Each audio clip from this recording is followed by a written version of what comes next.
What's up, everybody? We got Ryan Wall on the podcast today, and he is a rising star in this industry. He was a blast to talk to. He talks a little bit about education for homeowners, which he is really big on, and I do think that's kind of the future of home inspections and home inspectors with what they can provide to their clients. He also talks about interacting with agents, how he slides into those DMs on social media. But he also talks about recommended contractors. This is the growing trend, something that's being talked a lot about in the industry in terms of the home inspector connecting the home buyer to trusted contractors and providers. So this is only going to get bigger. I see this as kind of the next big wave kind of in this industry. And if you're a young home inspector, this is one to watch because he is all about the youth movement in terms of his company and where he sees the industry going.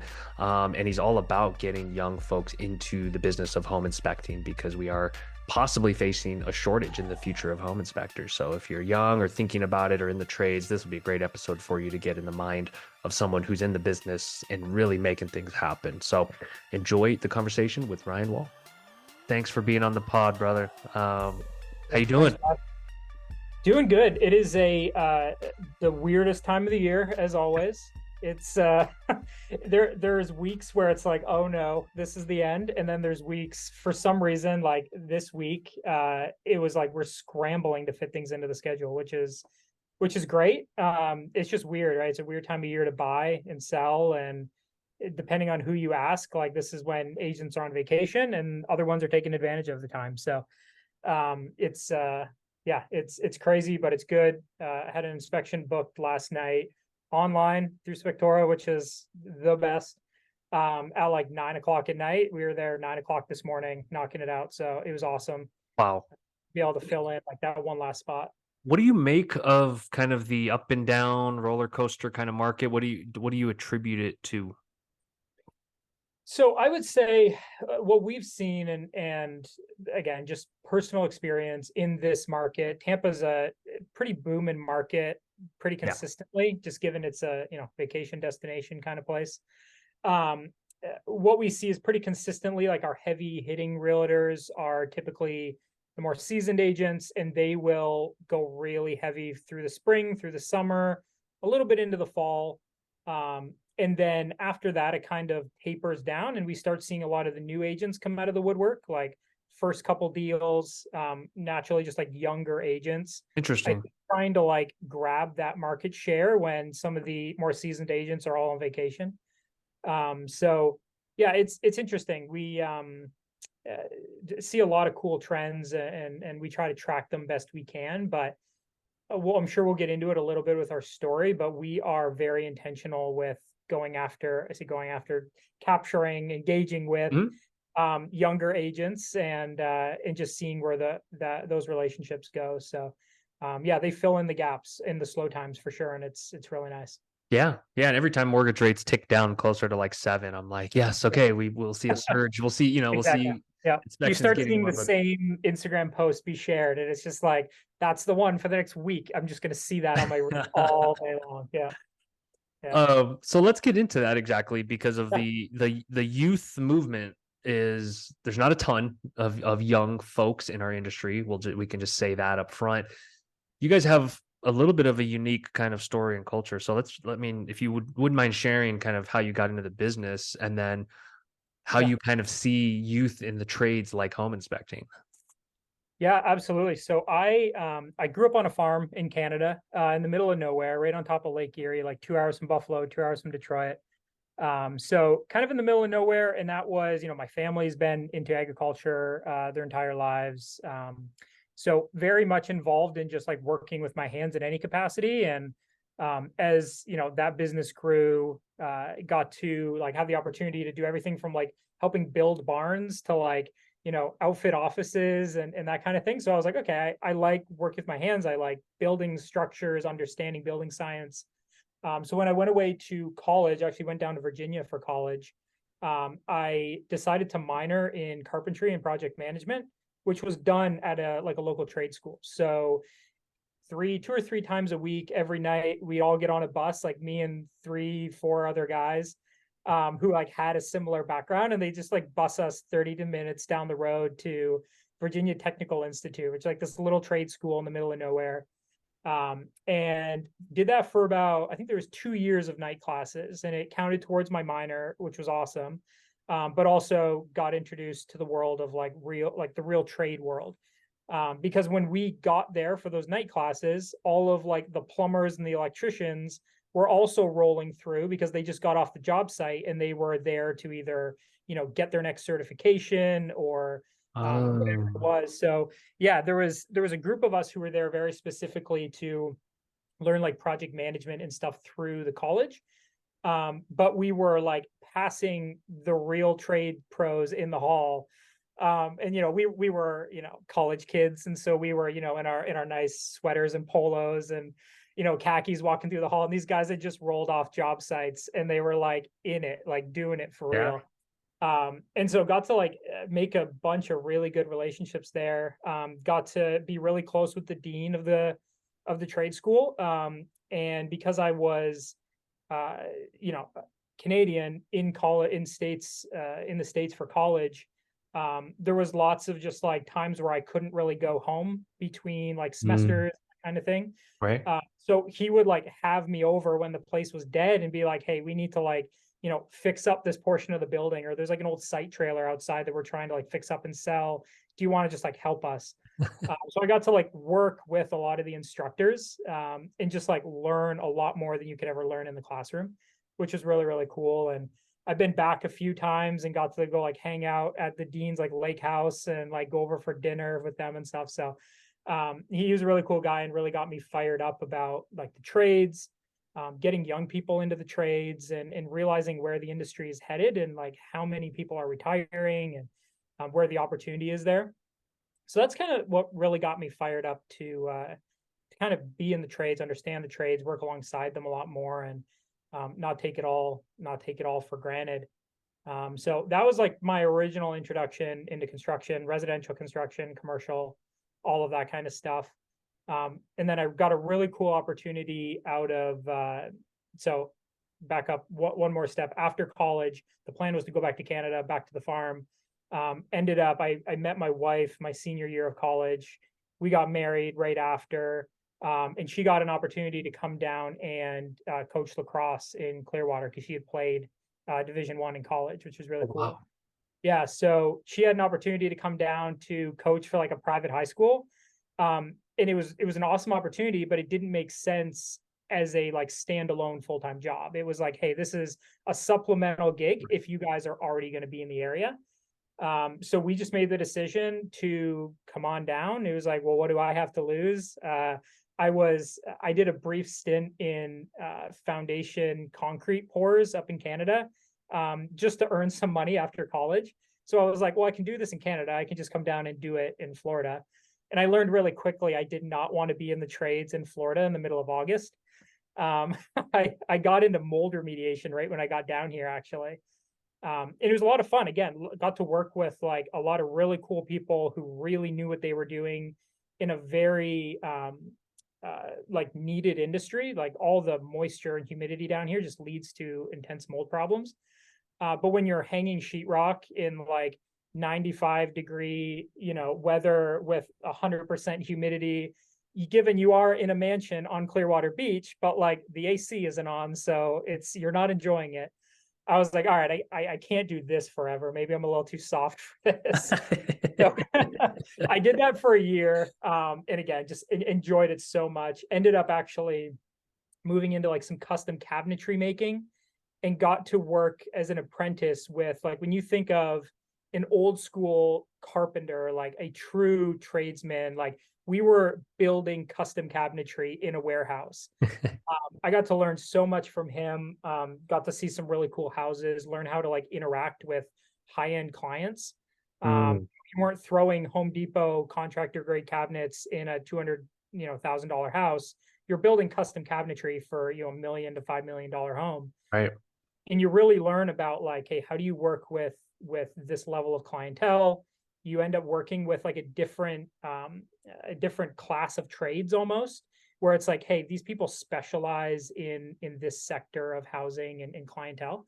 So learned a lot about like how to run a business and how to interact with different levels of clientele. So yeah, at that point, it was I got out of the cabinetry stuff because I got an opportunity to go work for a big housing fund, um, and it was a kind of a remote position. The headquarters were in Austin, Texas, but they were buying like tens of thousands of homes across the U.S. And they were looking to basically create like a direct to consumer retail brand along the lines of like kind of what Open Door does, Mhm. but more like high end homes. Like we're talking like $400,000 or $500,000 homes and up. And Tampa was one of the 5 markets they were doing it in. So they were doing it in like Nashville and Dallas and Tampa, Charlotte, and 1 or 2 others. And yeah, I got headhunted off of LinkedIn, which was a weird, like, I was like, this doesn't happen. This is a Right. scam. Like, but for some reason I was like, hey, let's see where it goes. And that led to a little over 2 years of being like a project manager in the Tampa area Oh, cool. for this housing fund, which was really cool because the position originally was like, hey, you're going to be the guy who puts the for sale sign in the yard, does like the QA check at the end of the renovation before we sell it, and is like the point of contact for this. Like, it was weird. We were like offering warranties on used homes Mm. based on the renovation we did. So Is it was like, QH like quality assurance? Like Q, like exactly. Yeah. okay. Yeah. So it was a very like customer facing role. And again, got to like meet a bunch of new contacts in the trade world and project management and property management, and all of that. And it was awesome. I absolutely loved it. I met some of like my best friends there who had my role in the other markets. And we followed each other around through the years to like different housing funds and things like that. And we still keep in touch. And so that was really cool because got to see like the corporate side of the housing world. Up until then, it was Right. like you're working for Johnny Homeowner.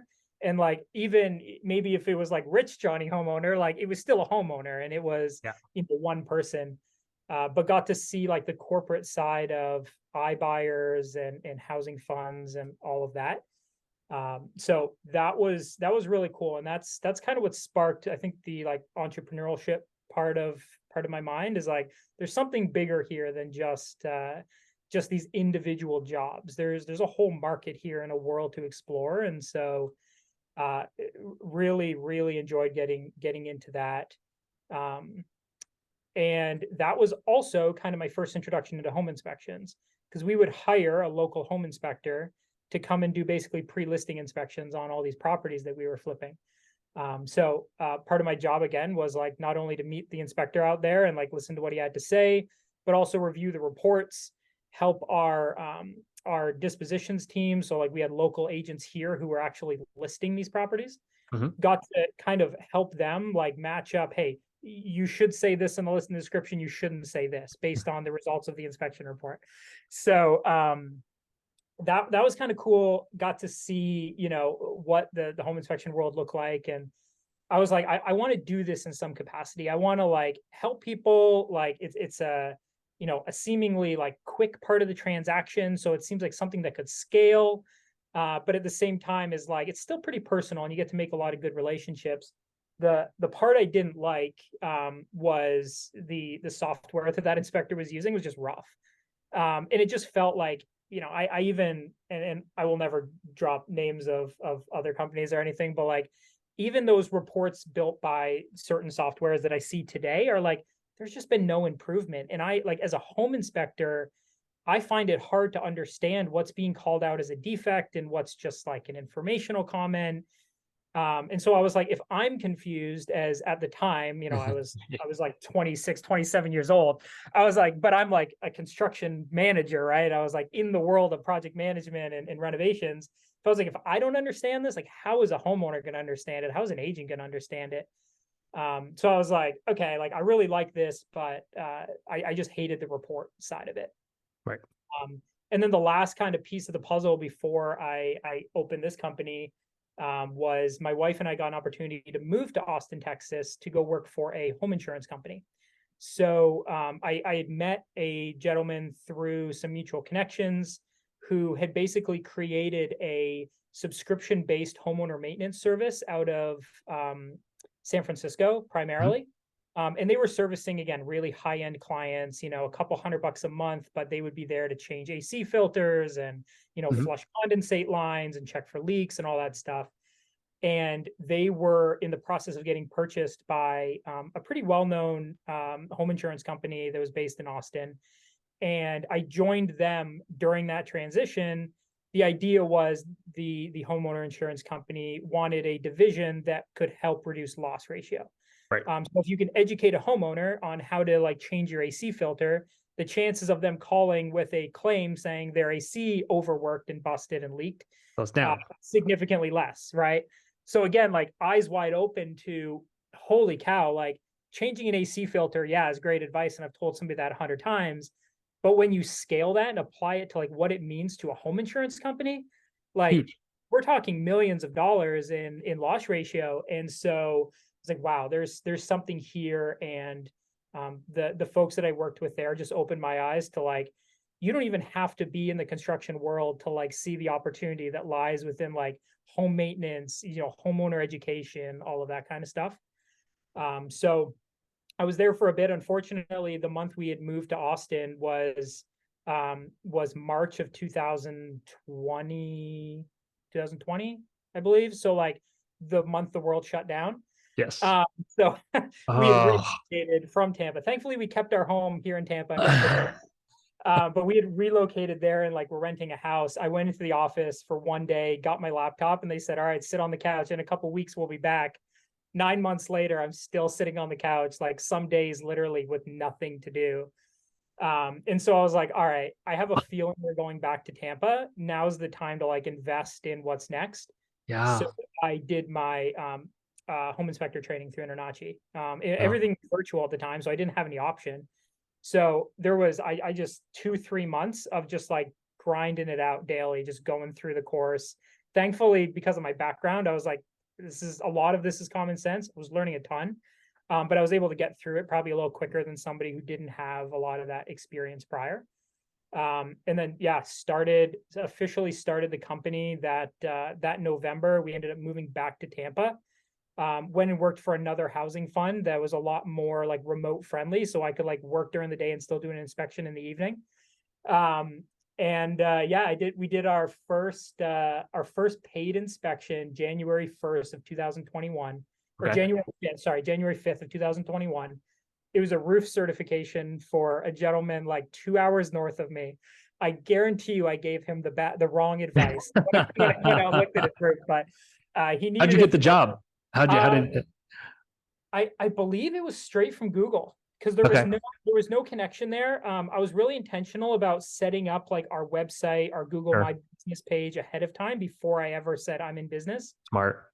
And so I'm 99% sure that's where I got the first job. Um, and then from there, I did like 4 inspections my first month, 8 the next, 16 the next, and by September the next year, I had hired my first guys. So that's I'll pause there because there's a lot going on, but like that's how I kind of got into the industry. And yeah, I mean it's been a rocket ship since then, but it's a lot of fun. Oh man, thanks for stepping through all that. It's an amazing journey. I have so many questions. So, for one, do you think is the iBuyer company still around that you went and worked for a short They stint? are, yeah. They so the first one that I worked for that I talked about initially, they are very renter like renter portfolio heavy. Okay. So they're still one of the top like corporate landlords in the US. Mhm. And that side of the business is their like bread and butter. The direct to consumer portion that I worked for kind of shut down for a year or so and then kind of came back to life in a few other markets, so not Tampa, um, in just like a different way, just a different housing stock and things like that. So I Yeah. see their trucks around from time to time, and hey, got my start there, but Yeah. yeah, it didn't take off like we all would have hoped at the time, which is disappointing, but kind of led me to where I am.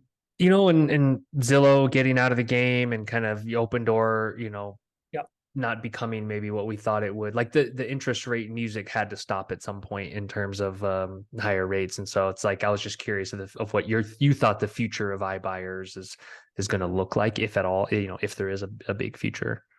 Yeah, there's I think there's something there. There has to be, and there's always going to be kind of the need for it. We do a lot of work in our business now through Inspectify, doing like rent readies and move out inspections. We do lockbox installs, like all that niche little weird stuff that's great, like schedule fillers and that kind of stuff. So I have a really good relationship with Josh over at Inspectify, and actually helped him when they were initially building their inspection app. I helped him with a lot of like the content for the deficiencies and things like that. So that was also like kind of like a piece of the puzzle that really got me interested in home inspections.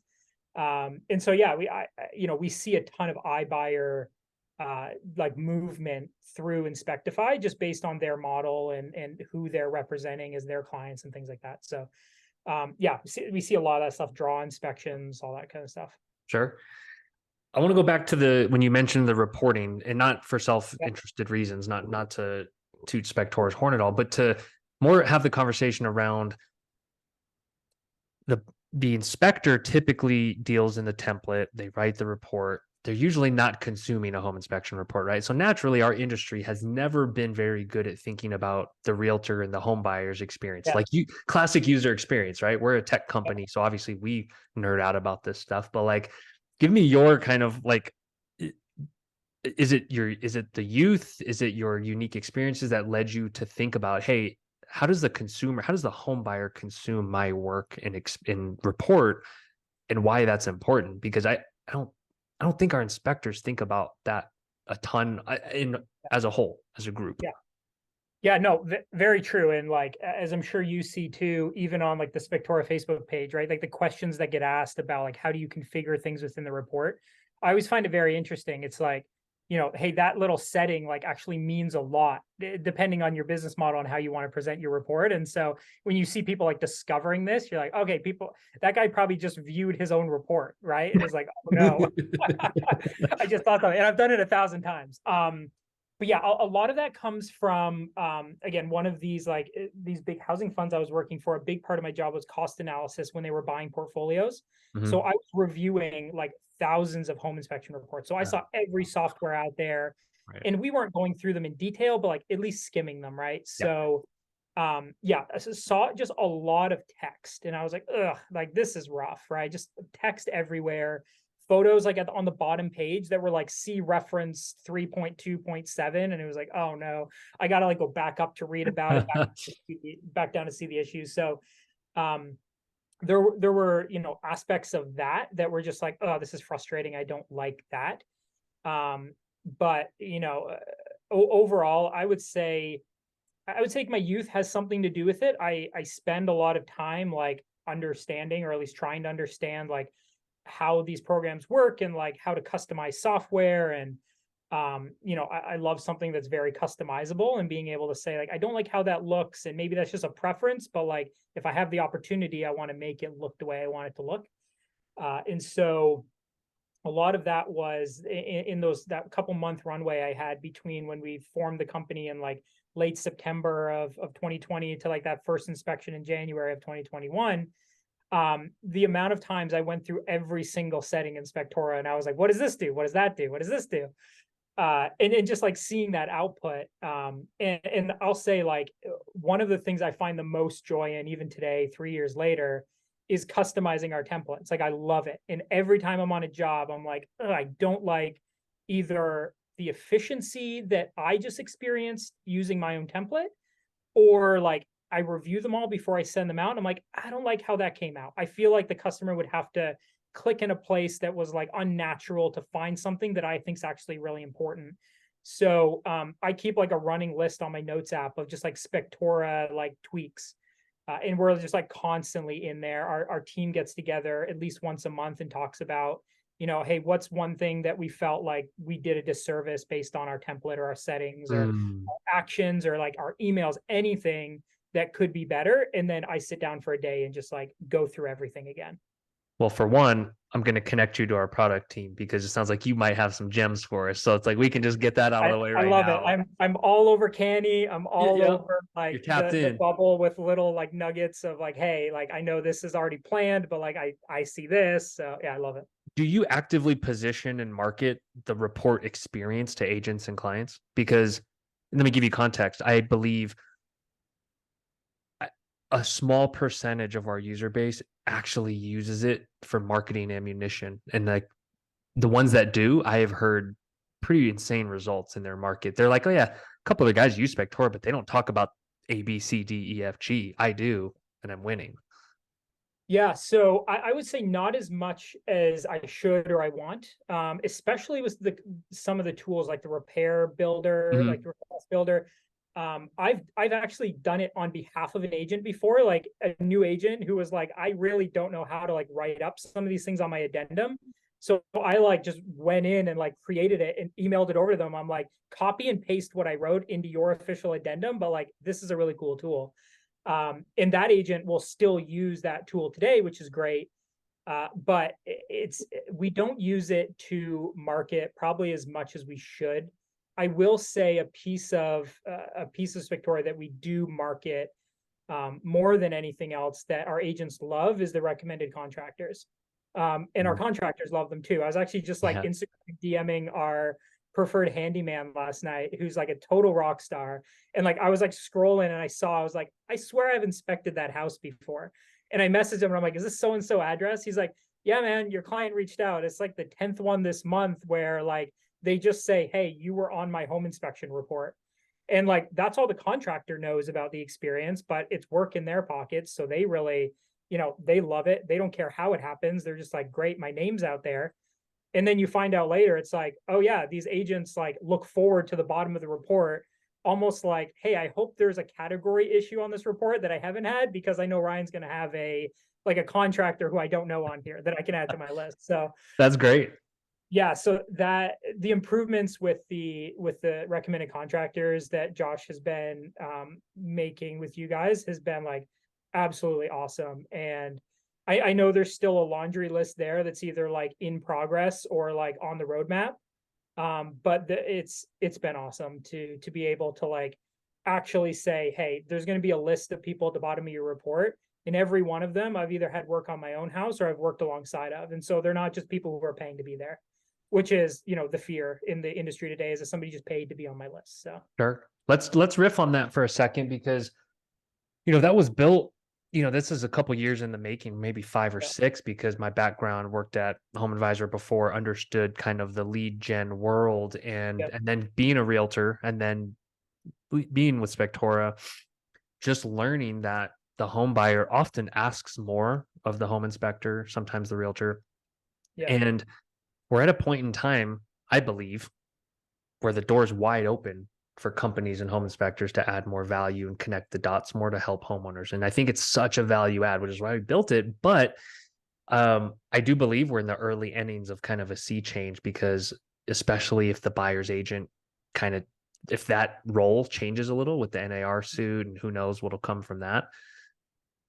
I think the home inspector, it's like a time to shine for the home inspector. So I don't know if you want to riff on kind of like all the areas you see your company adding value to the home buyer. yeah, definitely. There's 100 ideas in my mind in my notes app. Where I've been thinking over the year, like one of my goals for 2024 is to get my general contractor's license here in Florida, and it's Mhm.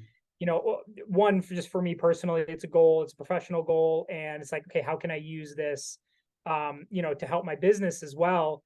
There's a company that I don't even know how I found them on LinkedIn like 4 or 5 years ago called like Inspection Resolution General Contractors. I think they're out of North Carolina. Mhm. And I was like, that is such a great business model. It's like you exist to help the real estate transaction, like on either side, right? Beautiful.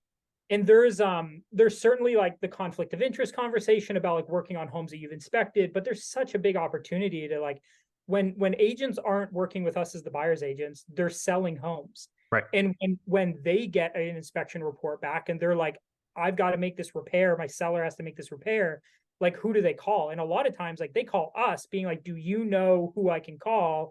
Or can you like help me decipher this other home inspector's like request for repair kind of thing? So I'm like, okay, how can we like get into that space and be like, actually, I can do it. I'm licensed to do that. Let me make Yeah. that right here for you. In a way that, is not a conflict of interest. And so I look at that and I say, okay, how does that fit with this like recommended contractors world?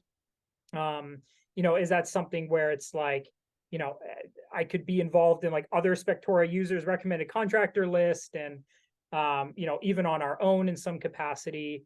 But what I have found, and I would say like this is just feedback more than anything, is the experience where you have either older contractors who are not like as tech friendly, or you have businesses that are a little bigger and there's like multiple steps to call in and get a plumber out to your house. That email that gets sent by clicking like get a quote from Spectora oftentimes gets missed. Mm, Or just like, either ends up in their spam, or they're like, what's this? Like, they don't remember the interaction that like I had with the company owner at one point saying, hey, I'd love to send you some work since you've done so many good things for us. So, maybe I don't have as many solutions as I have like questions there, but would love to see like something in terms of like even like a vendor portal where it's like, I can say like, hey, like here's your contact info. Any of my clients who need work done, like you'll get an alert, but also like you've got this nice little portal there where you can see the active jobs and sure. reach out to us easier for context and for, if you're like, hey, I just got this request, I see the deficiency says this. Before we go out, can you give us a little more context? Because we're the ones who saw it originally. So maybe there's some opportunity there, but I really see like the partnership between home inspectors and the trades to be something that's going to be much more significant in the future.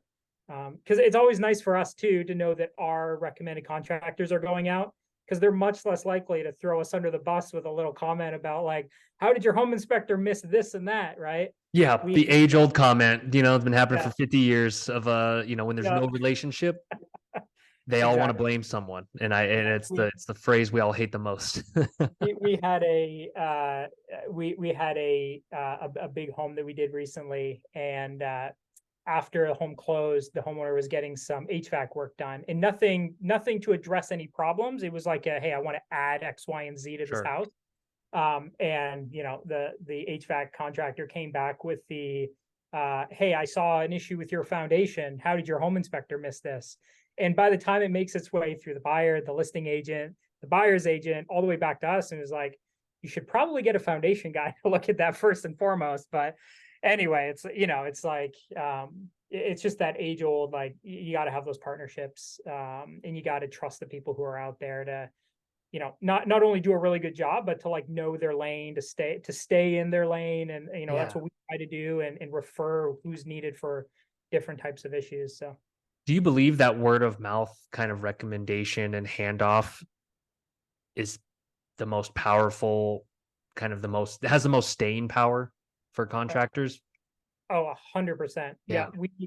When I call my contractors, and my favorite part of working in this industry is the connections that I've made with contractors, to be able to like call my plumber and like, I know when I pick up the phone and call, and I'll drop their name, Experts Plumbers here in Tampa, like I know Cassie's going to answer the phone. And like, if she can't answer my question, I'm going to go talk to the owner who I've literally dug trenches with inside homes, like to run Yeah. new plumbing lines. So Yeah. it's like, hey, this may not result in $1 of work to you, but like, I need your opinion on something that I'm seeing. And all of a sudden it's like, hey, I've got a professional answer that I can go back to my client with. And then they also trust that contractor when they need work done. So Yeah, and I do believe like as a homeowner, I can tell you that a name I got years ago from a home inspector or another contractor, yeah, I wrote it down somewhere. I still have it, and it's kind of an impression that matters versus just yeah, Googling it, which I think yeah, like is the age 100%. old, like, oh, just Google it. Well, trust matters. You gotta have a guy. You gotta have a guy for everything. Yeah, yeah, that's awesome. So speaking of that, I think very relevant when talking about the lack of people under 30, 40, even 50 in the contractor trades and the home inspector side. So talk to me a little bit about how you approach your company, but then also the problem that I think like is looming on the horizon when it comes to the Yeah, trades. That I think there's some numbers we could probably dig up to really highlight this, like the sure. shortage. But yeah, curious Yeah. your perspective on that in general, and then we can dig in a little more. Yeah, that home inspector that first, when I was working for one of those housing funds and he was doing all our pre-listing inspections, I said he was kind of like my introduction to home inspections. He's honestly, if he's not already retired, like he probably retired in the last year or so, Mhm. or at least is very close to it. He's an older gentleman in his 60s, I believe. And so learned a lot from him, but saw like that was my introduction to wow, like this industry is aging. And like that is for the most part, like even from the younger agents now, like they'll make comments about like this, it is hard to find young home inspectors. Yeah. So it was probably an unintentional move for us originally when I hired my first guy, Jonathan, who's still with us 2.5 years later. He was right out of college and like wasn't necessarily like he wasn't a contractor. His dad was or still is an engineer for like I believe like the Department of Transportation. Mhm. So like not really in residential construction or real estate in any capacity, but at least like kind of involved in the trade world a little bit. Adjacent. Yeah. Some Yeah, adjacent exposure. exactly. So he didn't come in with any formal knowledge or training in construction or anything, but he was just hungry and he was like, I just want to get into this. I was introduced to him through an agent and who they were like roommates in college together. So like a young agent, he's like, hey, my ET, reached out and said, hey, my college roommate is like not sure what he wants to do, and like you look like you like what you're doing. So like, are you Cool. hiring? And I'll never forget, like I was standing in a bush in front of a window trying to figure out if it was impact rated at this house on this cul-de-sac. Like I'll never forget it. And I get this like Instagram DM from this kid, and I'm like, who's this kid right out of college wanting a job? Uh, Best decision I ever made to text them back. That's great. That's Because he amazing. is like my highest reviewed inspector, and like even when I say like dude chill, like you're finding so much stuff, I'm just at the same time I don't get callbacks at all, and so I'm like, you're doing it right, like teach me what you're doing. He's That's actually done way great. more inspections than I have at this point. He's more qualified, that's what I tell everybody he is. Amazing. So I was like okay. It was in the moment, it was like I was still working a full-time job, even though it was remote. And I was like, I was doing 30 inspections a month at that point. So like at Mhm. least one a day and a couple on the weekends kind of thing. And I was like, I need to expand my availability because this isn't a hobby or this isn't like something fun anymore. It's turning into a business. So I hired Jonathan, and from there, I've hired a couple other folks along the way. Our team right now is me, three other inspectors, and an admin. Right now, like I'm the oldest at 30. Everybody else is like in that like 26, 27, 28 range. I've hired one or two others along the way who aren't with us anymore, who are older, Mhm. and they were great inspectors. Like there was no doubt along the way that like, hey, they're good at what they do. But I learned that like I had built a client base in my agents and my reputation of my business that we're not just the inspectors who are going to show up and do a good job and find you stuff, but like we also like go to the same restaurants and like we see each other at like marketing events that are all the same age type people.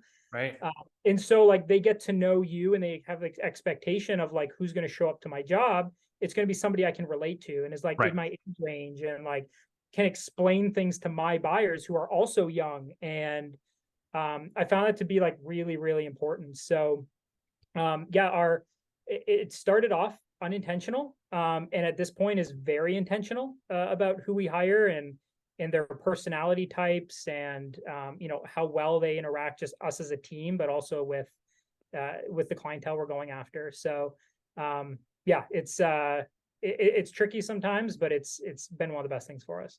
I love that. And I don't like relatability is underrated in our industry because I think it came from a place of, hey, I was a carpenter, I was a plumber.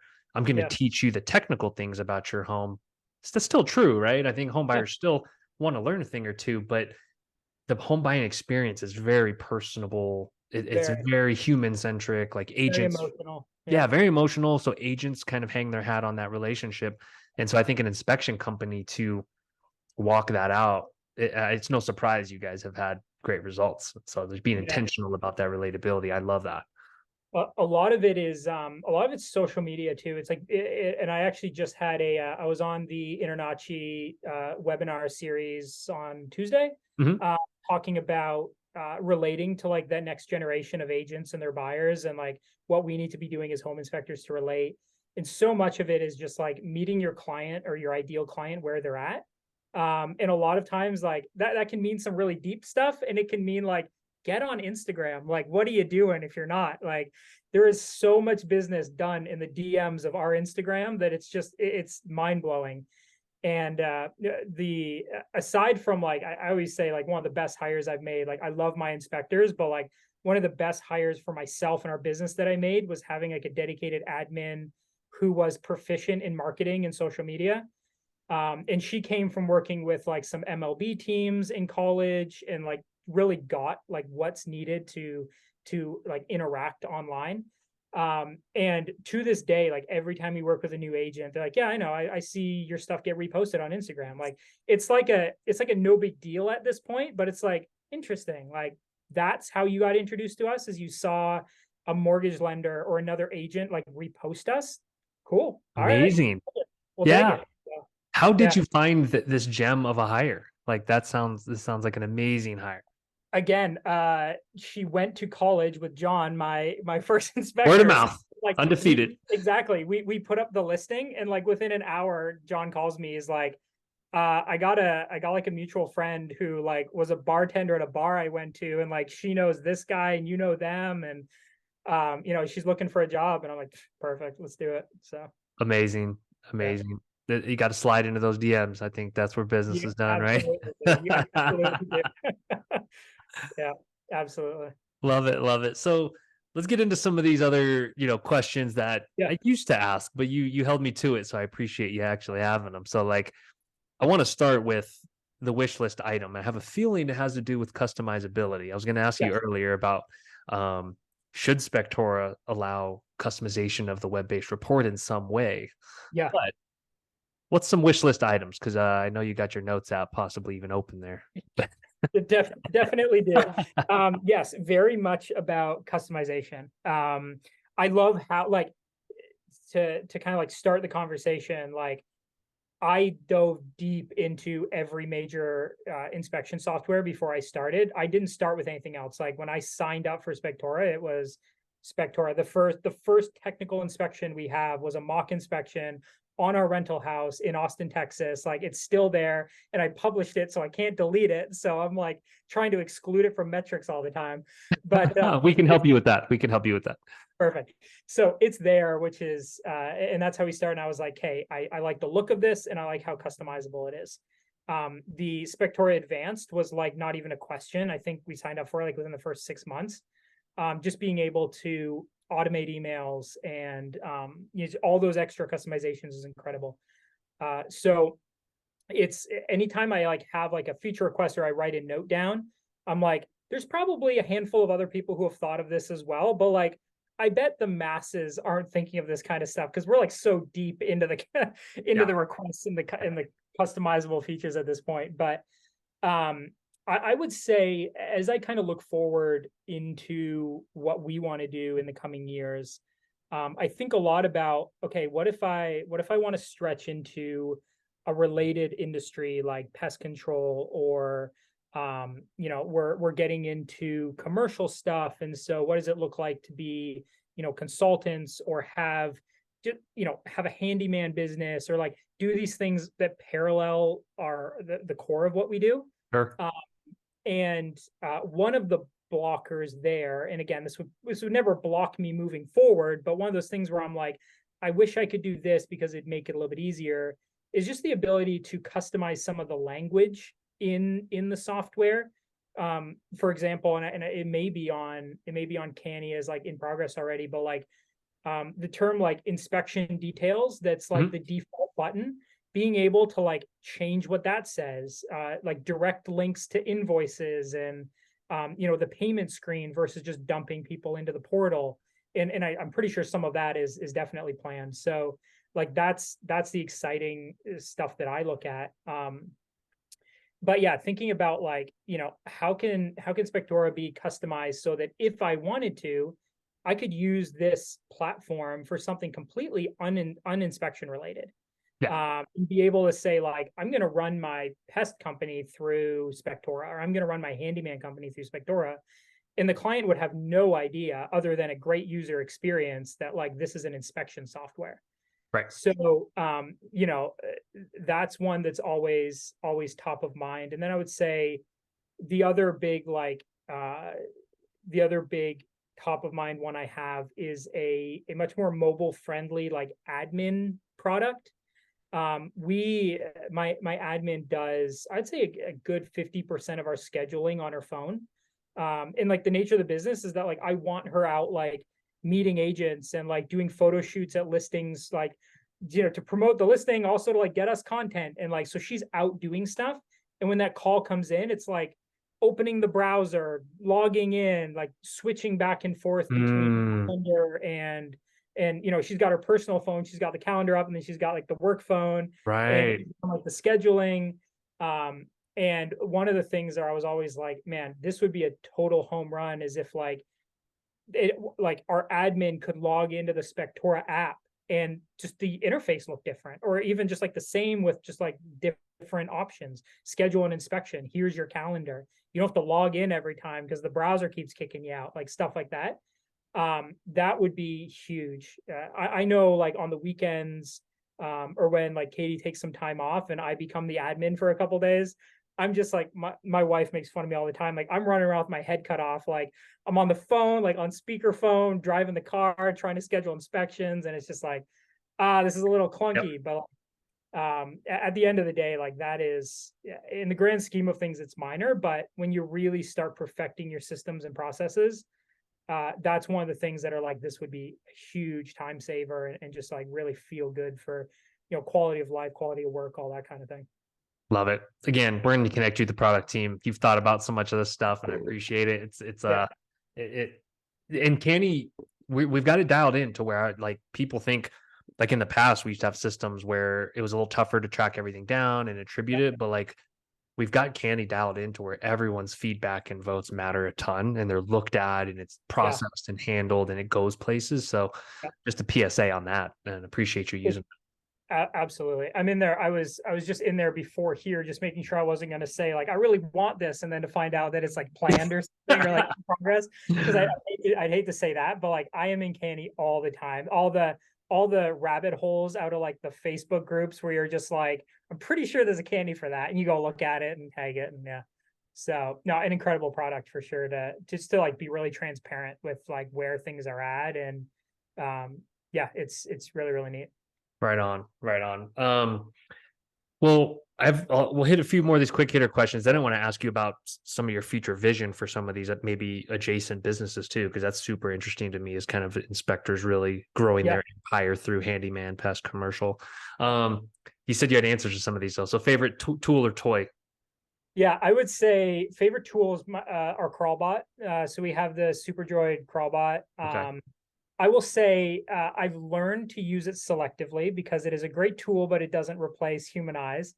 However, we have a ton of really old, like 110-year-old homes here in Tampa that have extremely low crawl spaces that Mm, I know my competition is writing up a limitation for, that I'm like, I would rather get a robot under there and miss one thing, but find 10 than to say, I don't know what's going on and get that call back later.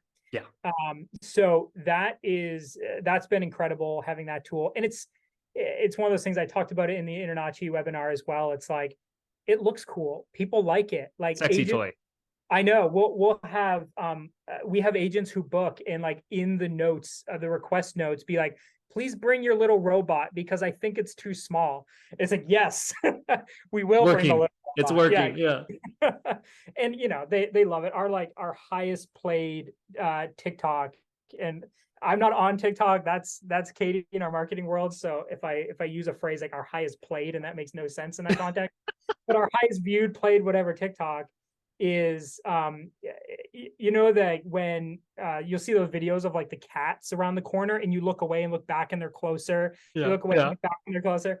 We have one where we had the crawl bot under a house, and there was like a cat around the corner of a pier, and like we'd like move towards it and then look away and look back, and the cat's closer and it's getting closer and Oh, closer. that's awesome. We have like some creepy music, and like people loved it. There was like commentary on the TikTok about like, I hope the cat's okay. Any update on the cat? And he was like, this is great. I'm gonna link. We're gonna get you a few more views. We're gonna link to this Please because do. it sounds amazing. It sounds hilarious, Please and that's do. the point of social media is like fun, Yeah, entertainment. Like it doesn't have to be all serious and commercialized. absolutely not. So. Um, what's one thing you should never do as a home inspector?